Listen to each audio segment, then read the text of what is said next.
really talk yourself into a stiff dither, and then it never happens. Anybody do this besides me? No. Zoom people? So we create storms sometimes in our minds, right? We create these storms in our minds, and then we wind up wasting all this energy on something that's never happened. So that's what we do internally. Externally, we have a lot to deal with too. So happen to be married to someone who gives me a weather report every day. And as he's saying, tomorrow it's going to drop down again to the 30s. And I mean, this is a Tuesday or a Wednesday, and I have no plans and I don't care.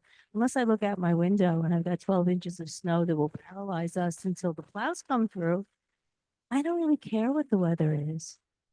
And I just heard somebody, very interesting, he visited, I think it was Guatemala, and it was a very poor area where they had dirt floors. And of course, when it poured rain, the floors would get all muddy and it was terrible. But the children were out dancing in the rain. The children knew how to turn that terrible day of the adults, the storm, literally, right, into something joyful. And I think that's the secret we learn here. And I'm sure that that will be some part of what Sister Tina may talk about tonight. But I think I have to be really careful about what I think, what I predict, what may come and disappoint me. And I have to be mindful of the fact that when, this is the last thing I want to say, when something happens,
act from a place.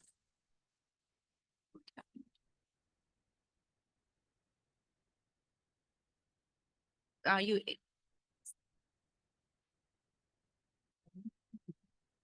So you can reflect.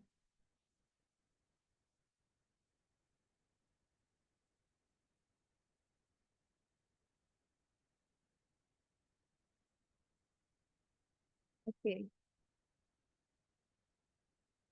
So in the moment of fear, I don't know why I'm getting sound here. Okay. Yeah. Yes, I did. I did. Thank you. So when you are facing fear, anytime a soul experiences insecurity or fear, they completely lose themselves and they act weird, if I can say that word. If you are insecure and you're fearful, you lose your dignity and you say something or you act in a way that is completely not you. And afterwards you think, what did I do? But that is because you are in that state of fear. So even when I'm in the state of fear, am I able to cross that and speak from a place of hope?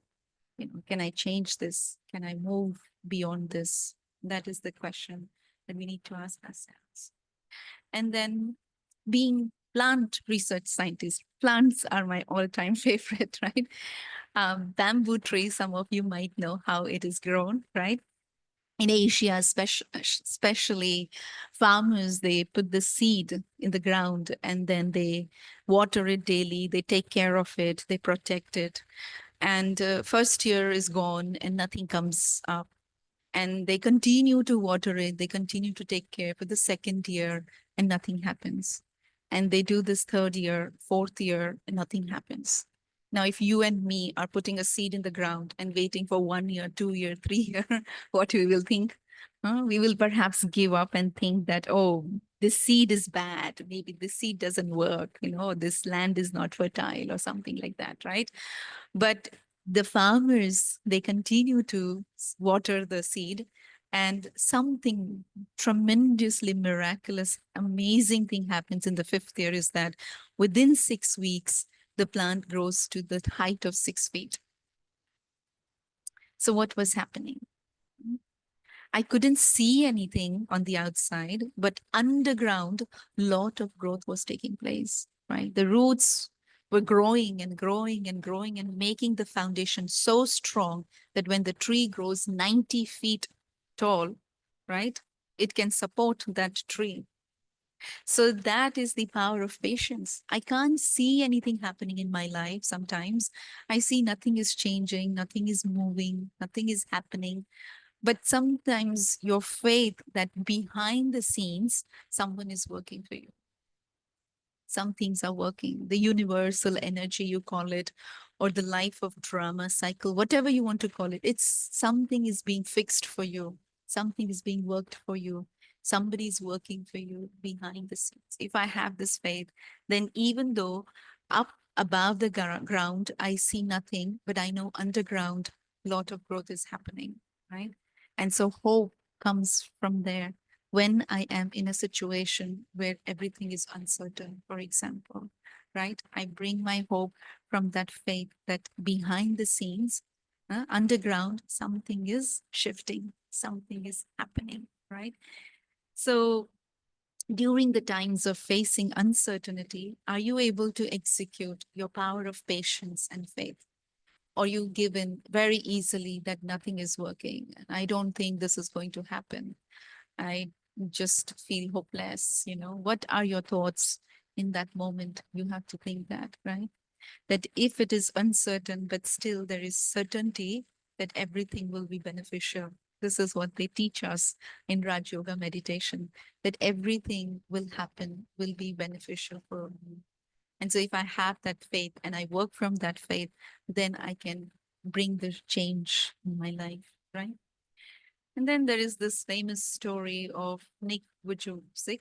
He was born in Australia, and he was born with this unique syndrome, tetraamelia, which means you don't have limbs or legs, right? And he faced extreme bullying when he was in the school. And people said to him a lot of mean things, not only to him, but also to his parents. And at the age of 10, he tried to end his life. And, but somehow he didn't succeed. And so then he tried again, and he was under the water. He thought, I'm going to commit suicide here. But in that moment, he had this profound realization that he would disappoint his parents. His parents are already facing a lot of, you know, things from the outside world, that the child is born like that. And now the child is born like that, and he was not even able to survive. So he decides that I cannot disappoint my parents. I have something higher purpose than just the physical limitations that I'm born with. I have to do something else. And so he works upon changing his mindset, and he works upon his way of being. And now, today, he's world renowned, famous author and motivational speaker, and a businessman, a family man, a father, a husband, everything. He has everything. He's a miracle in his own way. But how did it happen?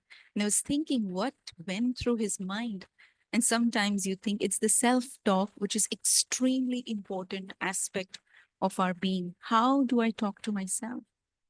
Of course, what people are telling you does impact you a lot. And that is why you feel like this life is not worth living, or I need to commit suicide, or I need to do this something, So no future is seen because what people are telling you sometimes. But what are you telling to yourself? And he said that, yes, I say that failed. I try again. If I fail again, I try again. If I fail again, I try again. It doesn't matter how many times you fall, but it matters how you stand up again. Right? And so in life, sometimes you would feel that you've fallen down, but then do you have the capacity to get up quickly, and look at your destiny, change it. You are the director and writer and creator of your destiny, we say, right? So how can we limit ourselves because of just those physical limitations? And so, beautiful example. So when we are faced with uncontrollable situations in life, uncontrollable, this is not in my control. Cannot do anything about it, right? So what does your dialogue with the self look like? How do you talk to yourself? Do you know to have a positive self-talk? Or do you talk looking at the mirror? What do you say? Are you critical? Are you judging yourself? Are you comparing yourself? Or are you actually being very, very mindful how you talk to yourself? Right? Hmm? Do you talk like that? So that is something very important to keep in mind, that if I want to generate hope, then I have to have this very clean, positive, and pure talk with my own self, right? Without judging. And the legendary example of this bird called phoenix, which comes from the mythology, where we know that it is shown to rise from the ashes, right? It's burnt completely, and then it rises from the ashes to become even more stronger. It's born again stronger, right? So sometimes in life we do face loss, whether it's financial, whether it is personal, whether it is physical, whatever form of loss, which is really deep kind of a loss, or a permanent kind of a loss. During that moment, how do you come out of it? What do you do? And are you able to then execute your power of hope and faith and then come up? So, no matter how bad sometimes things may appear around you or in your life, you can rise from the ashes, just like the bird rises, right?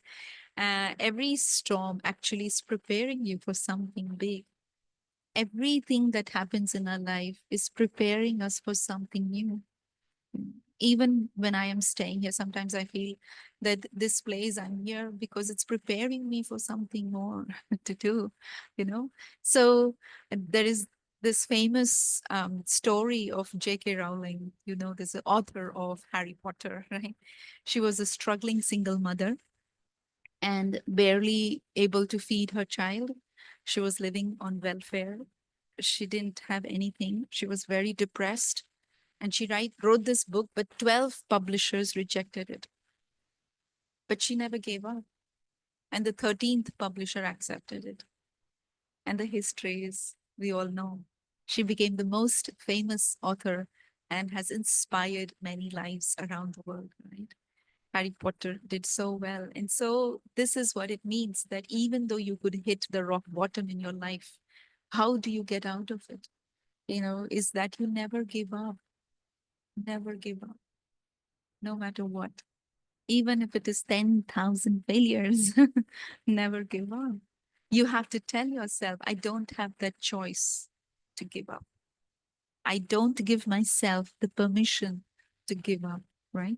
And so now, if you experience any loss, then if you have in your life, if the answer is yes, then what has helped you to rise again? Can you remember what has helped you to rise again when you have faced any loss? Faith has helped you to rise again, right? And so it's very, very important to tap into some of those energies where I can use my determination, or I can use my faith, or I can use my understanding of the wisdom that is being given, something that will help me to come out of it. Right? And so when we think about what hope is, of course, hope is, in all these stories, we realize that in their lives, there was some hope, whether it was in the form of their parents or whether it was in the form of their child, whatever, there was something that made them continue. But in general, if you see, hope is extremely important because it helps us to improve our physical well-being, improve our social well-being, improve our mental well-being, and in J.K. Rowling's case, improve financial well-being, right? Every way it really helps us to enhance our capacity and improve our overall holistic well-being, if you think so. And so hope becomes extremely important. There is no doubt about that, right?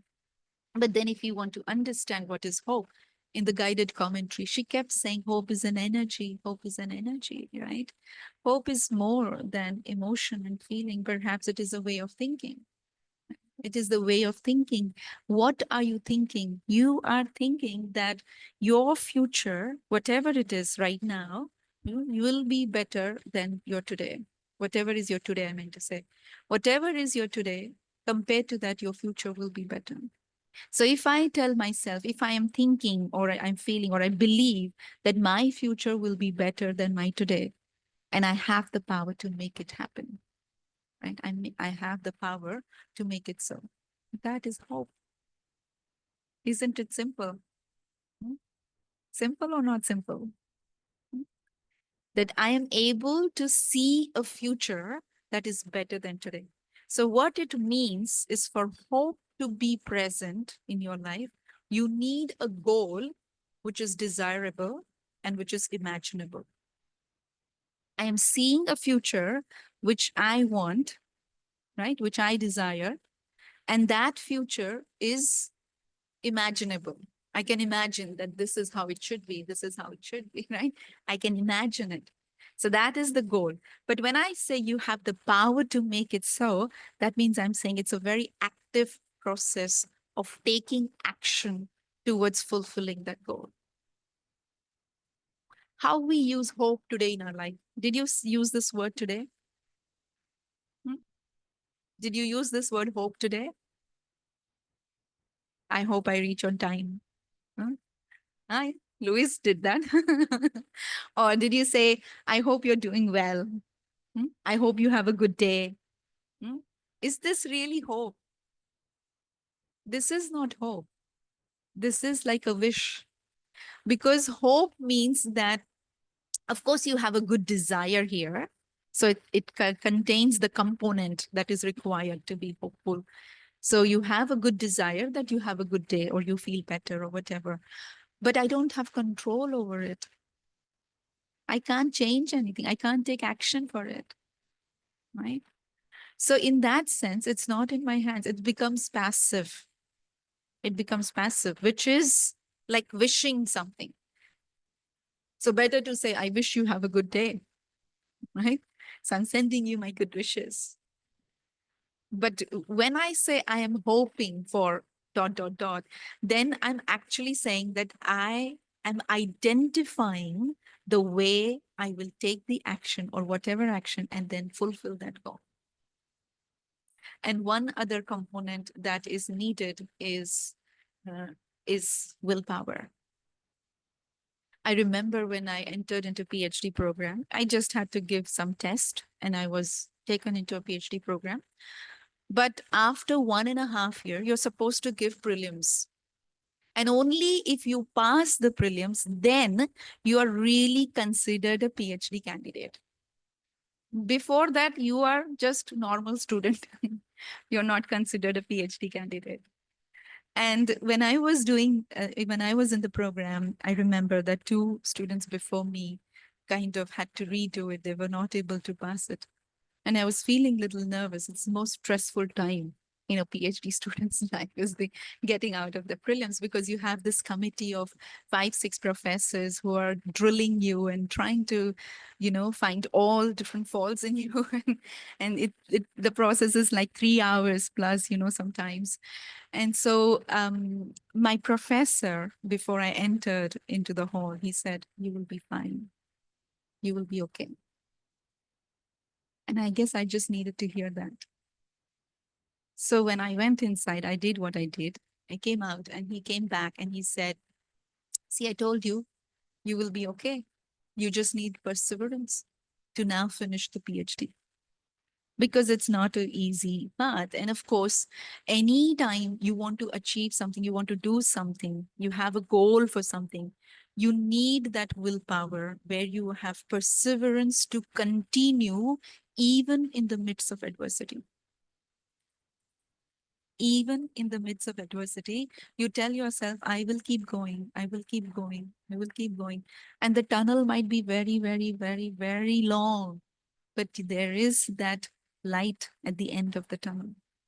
You know that, right?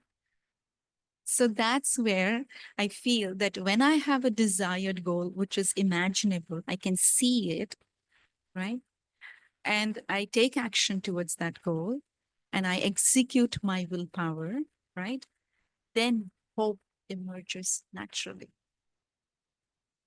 Hope shines through that storm or that adversity or that failure or that situation, whatever you want to call it, test paper, right? So it's very, very beautiful thing to actually experiment with it now, where you understand that if transformation has to take place, right? Because I started with transformation. If transformation has to take place, then I understand, I have the ability to understand what is happening right now. And I have the ability to imagine what it could be in the future. That is hope. Hope is born there. Did you get this? Did you get this? It's very important to understand that if I have to bring about some change, if I have to bring about some transformation, then I have the ability to understand what is happening right now. And I have the ability to imagine what could happen in the future, right? Especially if I'm not happy with my present, then I have the hope that my future can be better, right? So, what is one thing that has filled you with hope? And think about this. One time I was reflecting and I was thinking that what is needed to be hopeful? People say you should have hope, you should have. Of course, like I talked about the desired goal and the pathway or the willpower. But one thing also I learned from the spiritual discourse that I'm doing through the practice of Raj Yoga meditation is that the power of tolerance is needed. Power of tolerance is extremely important power in the 8 master spiritual powers that we teach here. through the practice of Raj Yoga, if I can enhance this power, I'm actually enhancing my power of patience, my power of faith, my power of peace, my power of acceptance, my power of adjustment. All of that comes in that power of tolerance. And so in spirituality, it is called as the queen of all powers. Power of tolerance is so much important. That's where hope can emerge very easily if you have that power, right? Intentionally, we have to restore hope. Intentionally, I have to cultivate hope. So somebody asked me, can you teach hope? Or you're born with hope, what it is. Actually, we can learn to be hopeful. Just like we are taught, CAT cat or HAT hat. Similarly, we can learn to be hopeful. And we learn this through our social connections. Hope, I feel, hope cannot be born in isolation within us. If you're alone by yourself in isolation, hope cannot come unless you are a spiritual person or you have a connection with some form of spiritual, you know, wisdom or a spiritual source or something. Then that's a different scenario. But in general speaking, hope is not born in isolation within us. It is born through the connection. If my professor wouldn't have told me, it will be okay, you will be okay. I would be so anxious. I would have been so nervous. I would have spoken something so wrong, maybe, right? But that thing that he said, you will be okay. I still don't forget. Even here, imagine somebody you trust in your life, someone who's higher than you a little bit, your boss or your professor or your parent or, or your guide, your friend. If they tell, I feel you will be fine. You will be okay. You will be okay. Don't worry. How do you feel in that moment? Do you feel something works magical in that sentence? I see so many people come with their problems to Sister Moini, who's one of our, directors here, and she's the head of the organization. And they share their problem, and she simply says, "It will be okay," and they already feel okay. It's so magical. But someone is telling you, and that social connection or that connectedness with each other is the predictor of hope.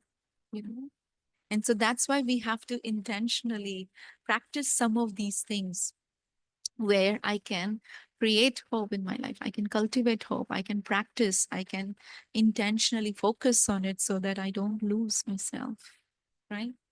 So instead of asking what's wrong with you, if I can say what's right with you, the way I say to someone something, they remember it forever. He didn't have to say that you will be okay. But I remembered that till the end of my PhD. And even today, I remember that sometimes. It makes me feel good. One time I had called Sister Moini, again, she's the senior here. And I told her I'm feeling very hopeless. I'm feeling I'm lost. And she said, "You will be fine. You will be okay." And it just makes you feel okay. Somehow, of course, their blessings are working, their energy is working, and their good wishes are working for you. But they're not seeing anything wrong with you, right? They're not seeing anything wrong with you in that moment when they say that. So practicing gratitude also, like we saw in the guided meditation or in the song, actually, that every day I wake up and I see beauty around me, right? I was walking from my place of residence to Global Harmony House, and on the way, there is a shrub which has become beautiful and green, which was actually dried up completely in winter. Looking at that, I felt so hopeful that greenery is coming, everything is going to flourish now. Things are going to change, right? Just looking at one little thing, you feel hopeful that life is going to return to its full flourishment. So practicing gratitude when you see things, around you, which can give you hope, right? Desiring an imaginable goal. Can you see what you want? Can you see what is your goal? Try to imagine it, try to visualize it, and it will happen. Create social relationships. If you want hope, then you really have to be mindful about how you are in the social gatherings, social connectedness. If you just be by yourself, isolated, alone, people will not come and, be with you. They might not like your company also eventually. But you have to see how you talk and how you interact and how you are with the people around you. Right? If you can give blessings, if you can share words that can inspire them, right? And they would also do that to you eventually. Cultivating willpower means you need this power of tolerance and power of faith. So when I was talking about desired goal, or when I was talking about having willpower or able to see the path ahead of you, that you can take the action, one thing that I realize is that when trauma comes, or when a challenge comes, for little bit momentary period at least, you feel hopeless. You feel you can't do anything. Mhm. And in that moment, then things also change. you know your goal, instead of becoming long term, becomes short term, and instead of becoming a very achievement kind of a goal, it becomes an avoidant kind of a goal. After my graduation, I wanted to do masters, and I did we have to give entrance exams, so I tried to give the entrance, but I couldn't clear it. So now what to do? So I went and took admission into advanced diploma for nutrition. I didn't want it to do diploma in nutrition, right? But I knew that if I sit at home, then my parents would keep thinking about getting me married and going out and not allowing me to study further. So to avoid that, I did this. So this is an avoidant kind of a goal. So when adversity comes or a situation comes, you do something where you're trying to avoid something, right? Of course, eventually things work out in your favor if you continue the journey. But what I'm trying to say is that trauma can sometimes make you think in a little bit different way. However, if I continue with my hope that I have this desired goal, I have this desired goal, then you will be able to move towards that goal, right? Eventually. And so that's why I was saying that you have to cultivate willpower, or you have to cultivate the desire for that goal that you have. And one thing that I already talked about is cultivating positivity, or, very, very clear kind of a self talk with yourself. If, for example, if Nick didn't tell himself that, oh, I fell, but I want to get up again, and I want to stand up again.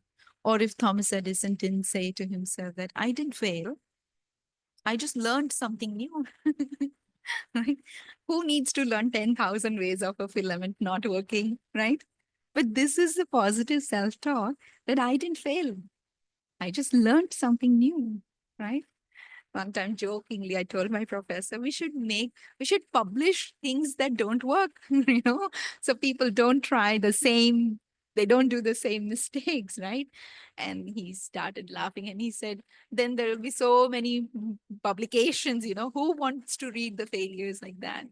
But again, coming back to how you talk to yourself is important. How do I see that, for myself working in my favor, even though it's the most, I can see it's not at all right thing, but still, how do I talk to myself is important, right? So one last thing I want to share before I go to question answers with all of you. This is from the 16th of Feb 2025, in one of our daily discourses in the morning class. Our teacher told us opposition will happen because opposition will enable you to reach your position. The opposition could be from outside, the opposition could be from inside, the opposition could be from your own people, the opposition could be from strangers, the opposition could be from your job, the opposition could be from anywhere. Doesn't matter. What I have to tell myself, that I will overcome it. Right? We shall overcome. No? The song, right? So I have to overcome and attain that self-respect, be in that dignity, be in that state of hope where I'm working in a very, very pure and elevated form. Yeah. So any questions anyone has? Anyone have a comment? Yeah, any comment or you want to share anything? I have so many scribbled notes myself. And You can ask. yeah, I mean, there's so much here. You're talking about, I love what you said about self-talk. I don't give myself permission to give up. That is so crucial. And I want to tell you, you were concerned about them getting it. I have a brother-in-law who was given 18 months to live about 3 or 4 years ago. And instead of choosing, there's vocabulary, optimist, pessimist. If someone said to me, something positive like you can do it, if I'm a pessimist, I'm not going to believe you. And if I'm an optimist, well, they have paradoxical interventions that work. I had a brilliant principal when I was teaching at the high school, and he had a guidance counselor say to him, he was Hispanic. The guidance counselor decided that he wasn't an academic kind of person. Not only did he wind up having a Ph.D. in education, but he was one of the most brilliant people I ever worked for. But it was that paradox that he told him he couldn't do it. That motivates people too. But the self-talk that we do, back to my brother-in-law, there was a choice to have hope that he could beat those odds. And he stopped having blood transfusions about 6 months ago. And they are constantly, but there's such joy with the plants in the house, my sister and her husband. It's just the most beautiful thing to witness because hope requires power. And once I have that power, I'm able to conquer whatever it is that I see as an obstacle, or at least get on that road rather than believing I can't do it. And, a lot of times the optimist marries the pessimist, right? It's a fight sometimes, right? But you stick to your guns. I come here. I've always been an optimistic kind of person, But even this is, you come here, that is important. That social connection yes, in which she's finding that hope again, right? right. You're listening to the spiritual knowledge or the wisdom that enables you to instill that faith again, that enables you to instill that power again, and you're able to make it, Absolutely. to find the light. And I have to tell you what I learned about Edison. Uh-huh. His mother got a letter from school. Right. The letter was telling her that he could not succeed, But she didn't tell him. but she didn't tell him. And that's again giving him hope, Exactly. right? Exactly. What you tell to others is extremely important. What you tell, they don't forget it. And they will tell, this one said this to me. Even after years, it's remembered, what you said to them. And so it's very, very important what words you use, what is your vocabulary, whether it is with self, whether it is with others. It's creating. And the last thing I want to say, and then I'll hand the mic to if you have time. You're the scientist. Isn't she wonderful? It's so interesting. I learned so much from her. Thank you. We know so much now about neuroplasticity. We know the brain cells don't just die, but and your brain can't tell the difference between a thought and an action. So if you tell your brain something, it's going to believe it and it's going to have that positive energy about it. That's why positive affirmations work. It's not just some baloney, It's really works because that's power. That's the power you were talking about all evening. Okay, so who would like to share? Anybody? Or a question or a comment? No? Payal wants to. Sure. No. We have one for you have time. Okay. Maybe just 1 minute. I almost unplugged Zoom just now. Oh, Michelle. Thank you, Sister Tina, for such enlightening and inspiring examples of all these beautiful souls. Like I too admire the wizard from Menlo Park, and he used to sit on an egg and all the stuff and the things that he was curious. I would like to share with you the symbolic flag of one of the states of this great nation, the United States of America. There's only one flag that is all white. It has an anchor, a gold color anchor. You're picturing that? The flag is all white. And then you have the anchor. The anchor is a symbol of stability. You're mentioning that you don't like boredom, right? And so the anchor, for me, it symbolizes stability. And if there's anything that has stability, is the soul. So be an unshakable soul, right? Second, look at this flag. It will have HOPE written on the bottom of the anchor, which is gold. Om Shanti. Om And Shanti. the flag is what state? Rhode Island. And lastly, unity consciousness. I went to the University of Rhode Island. So if you put University of Rhode Island in letters, URI. Thank you very much. Anyone else? Thank you. Okay, so is it, yes, 1 second. Wait, we want Zoom to hear you, okay? Just wanted to say that when I add belief to hope, it becomes that much more powerful. Yeah, yeah. Yeah, belief is very close to faith, but it comes because of the experiences that you've had in your life. If little test papers you have crossed, then when the big test paper comes, you feel, oh, I can cross it. No big deal. Right? I can do it. I can do it. It's easy. Yeah. So is it meditation time? Yes. Meditation Let's commentary. close would with a you? little meditation. And thank you for a beautiful one. Thank you. All right. I invite everyone to sit straight and very gently bring your attention to this beautiful energy residing within you.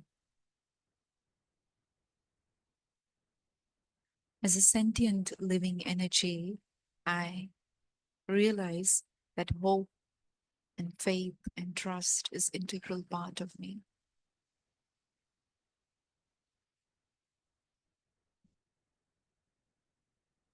As I activate the memory, I realize that hope is indeed very simple. I simply have to create a thought. And in that thought, I simply have to imagine everything to be better and beautiful. Whatever has happened up until now is good. Whatever is happening right now is good. But whatever will happen in the future will be the best. With this auspicious thought, I am instilling or sowing a beautiful, powerful seed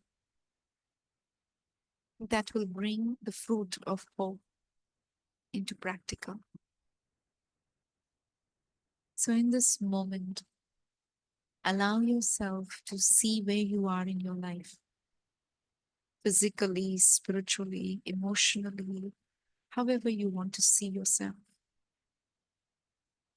And gently ask yourself, am I happy and content?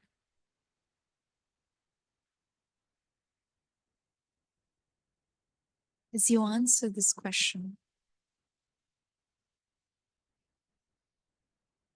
if you feel that you're already happy, already content, then the thought you can have is to simply allow this energy to be maintained forever.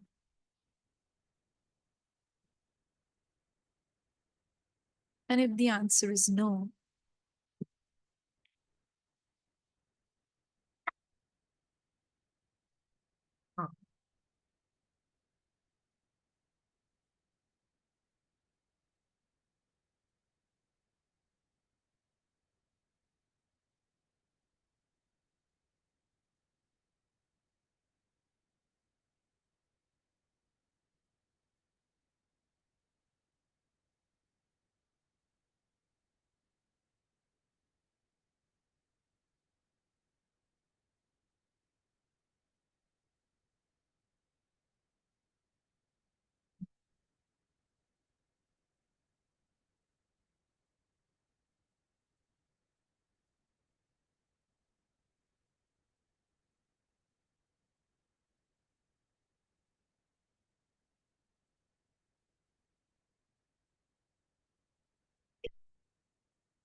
the answer is no, then in the present, I envision my life to be different. And I know that I have the power to make it happen. I have the power to transform and to shift from being in this low energy to being in that high energy state where I'm constantly content and happy, constantly moving forward, constantly overcoming any challenges that the life brings,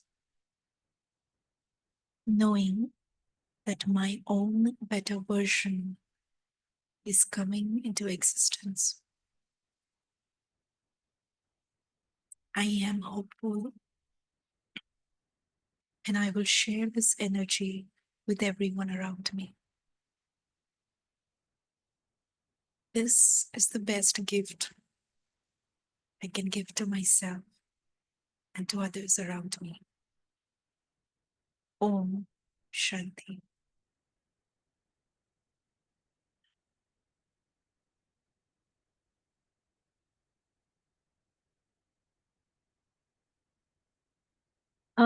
I just got a text, Brother Eric, that there was no audio on Zoom. Was that fixed? Okay, thank you. Yeah. And then 7:06. Thank you. Don't forget your Toli and your blessing on the way out. We'll see you next week for our panel. And we're also having a meditation, a worldwide meditation. You can come here in person a week from Sunday, March 16th in the evening. What is it, 6:30 to 7:30? Yeah, and you did beautifully. Thank you so much. And we all hope your cough gets better. Yeah. Okay. Uh, well, you did very well for at least 55 minutes, right? Okay. Good night, everyone.